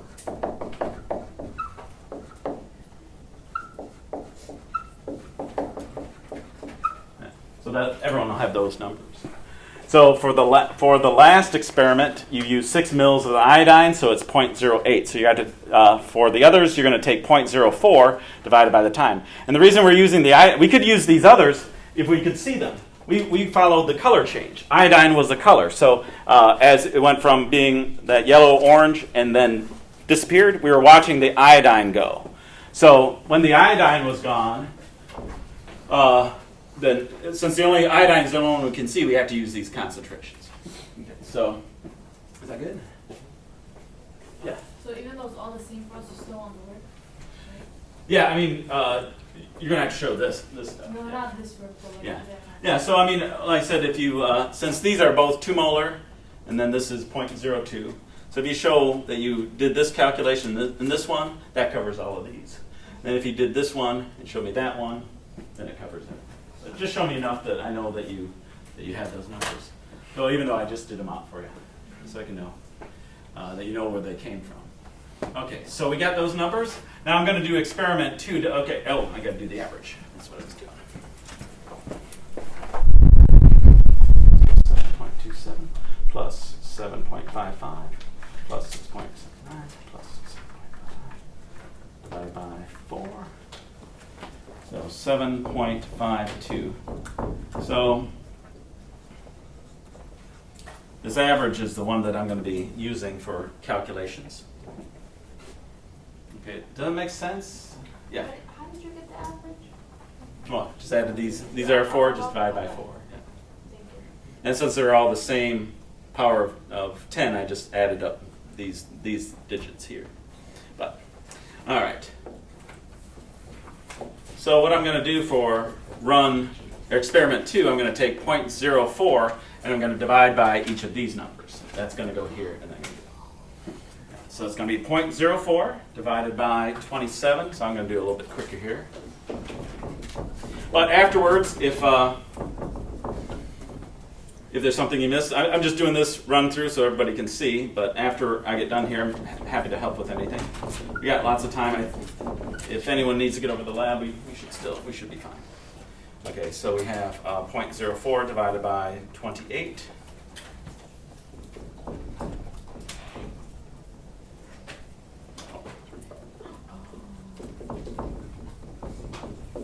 And then 0.04 for experiment 2 divided by my last time is 0.04 divided by 25.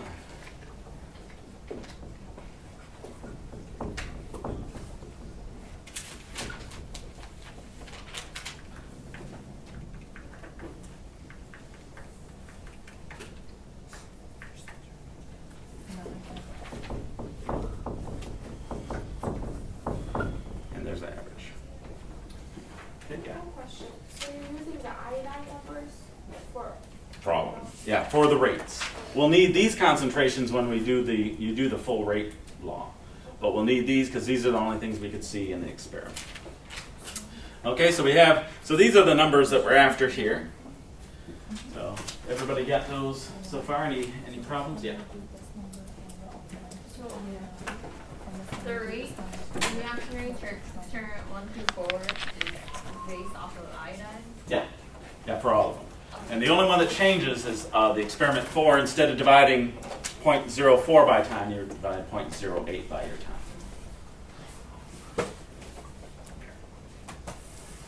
Okay, everybody's good. You need some time to get your numbers. Because what I'll do then is I'll just find A for you. And then after that, if you want me to help you with B and C, we can, but I just want to show you because they work the same way. Okay, so here's what we do.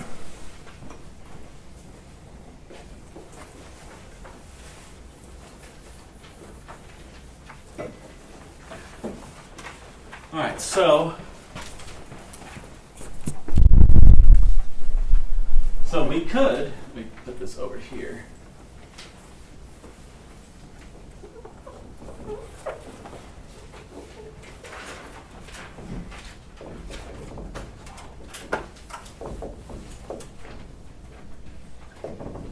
If I put it in this form, I don't have it set up this way on the lab, but if you did this,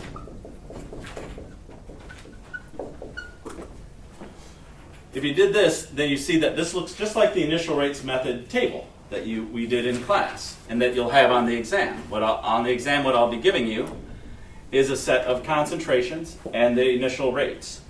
And so from here, you can do out the rest of these here, but I'm just doing this out to show, because if we double the concentration of acetone, then we can determine the exponent for acetone. So the rate law is this. This is what you're trying to figure out.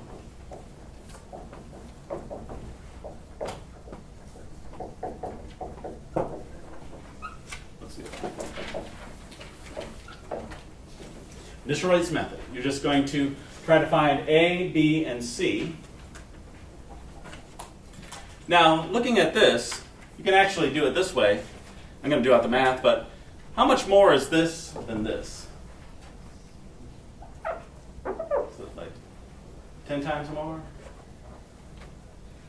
if you change this around, this would be like 7.5 and this would be 15. So this doubles. So this concentration, when this doubles, the rate doubled. And what does that mean for the exponent then? Remember, you know, for the exam.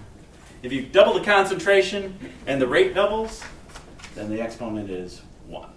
But I'll do out the math here to show you. So I know that A is going to be 1. Now, because it's experimental data, and I just made up those numbers, it's not going to match perfectly, but that's where your rounding comes in. So here's what you do. This is for finding A. So the reason I'm going through this like this and carefully is that this is just what we did in class. You're the one that found the numbers. That's the only difference. This table is what you created. So finding A exponent. I should say the A. You're finding an exponent. Finding the A exponent. Okay, so what you do, remember from the when you're doing this for the lecture, you'd say, let's say rate 2. I'm just going to write this as ACE. The reason I'm making it 2 over 1 is because I know that it'll come up to be a whole number rather than a fraction. But you can do it, if you did it the other way, you'd be fine. And in the book, or in the write-up, I actually do it this way too. So we have this, so rate 1. So just the initial, now we're back to what we did a month ago, which was the initial rates method. And then we're going to divide one by the other. We just make it like that. Okay, so I'll do this one, then you'll do one where it's 3 over 1, and then you'll do one that is 4 over 1, and you'll find all your exponents. Okay, so we look at rate 2 is 1.51 times 10 to the minus 3, and then 7.52 times 10 to the minus 4. We don't know what k is, and that'll be the last thing you do, you'll find k. Okay, make sure everyone's on board here. What goes here? What's the concentration of acetone here? Yeah, just look at our table. Is there a table here? 0.4? Actually, for exponent, for experiment 2, it's going to be 0.8. To the A. The concentration of the HCl is 0.4. B. This is 0.04. C. And then we look back at experiment 1, 0.4.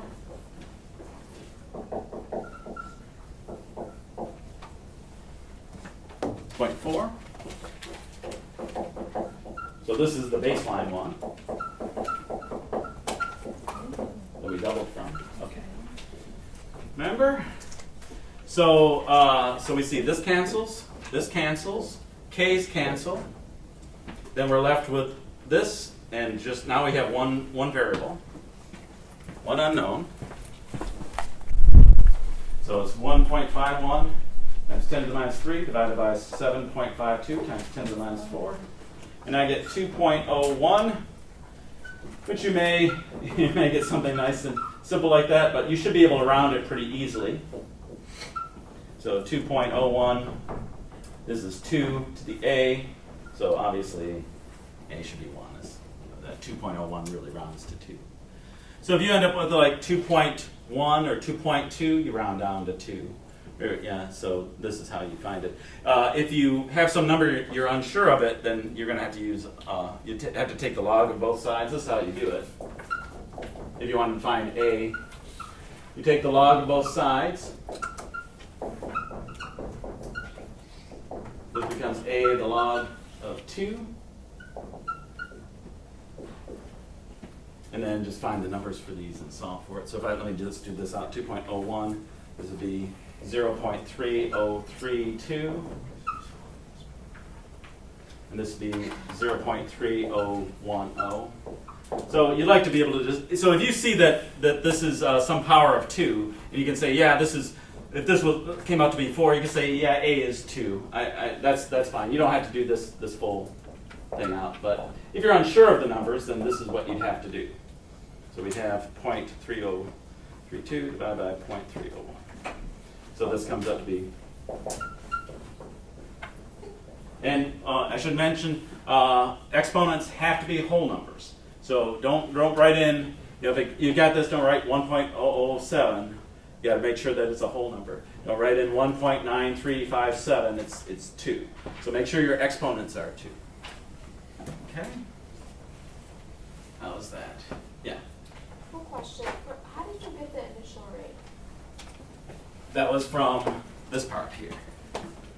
That was the average. So this guy went up here, and this guy up here. So once you're going to find your average for each of the runs that you did, each experiment. So the experiment 1, 2, 3, 4. Yeah, so I was about to say the average, it's not on the paper.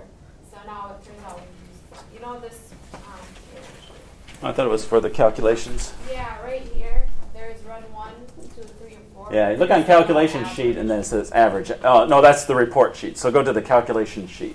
That's where you're going to do the actual work. This one? Yeah, look at the bottom. No, for each of those 4. Let me show you.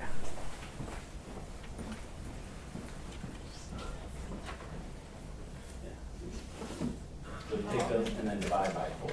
And those are your rates. Why are we using log-based time to find the, that is log-based time, right? Yeah, you can use natural log if you want. Use It just log, makes log it- base 13 if you like. It's going to work the same way no matter what the log is. Okay. Yeah. So, but yeah, whichever you want to use. Yeah. So if we were to find rate 3, it would be rate 3 over rate 1? Right. Okay, so you'll- everything's with 1? Yep, so you'll have this here, that'll go here, Mhm. and then you'll One put in is your okay. numbers as, it's just the initial rates problem. Okay. So, yeah. So you could just do the shortcut method and explain how to do that? If you want to explain, yeah, and I was going to say that. So, you have to but when you get down to where you've shown this, or actually, if your numbers are good enough, you can see that this, what you want to do is take this and divide by this. You can see it's about 2, so A is 1. Do this out and say it's about 4, so A is So I 2. can do that and then say like. Yeah, some in words you can do in that, words. yeah, absolutely. Yeah, you don't have to work that all the way out if you don't want to.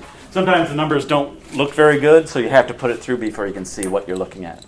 But if you can tell, so all I'd ask there is that just take this and divide by this number and show me what it is that is close to 2, and you can see, yep, that's 2. That 2 is 2 to the 1, so A is 1. Absolutely. So yeah, if you can use that shortcut if you like. It's good, fun. Got some work on. So if somebody needs to get the lab, we'll have to go pretty soon. But I'll stick around here if you want to do out the rest of these. If you got it, you're good. Then I'll see you on Monday. But I'll work with anyone that wants to work it all the way through. Good luck with today's lesson.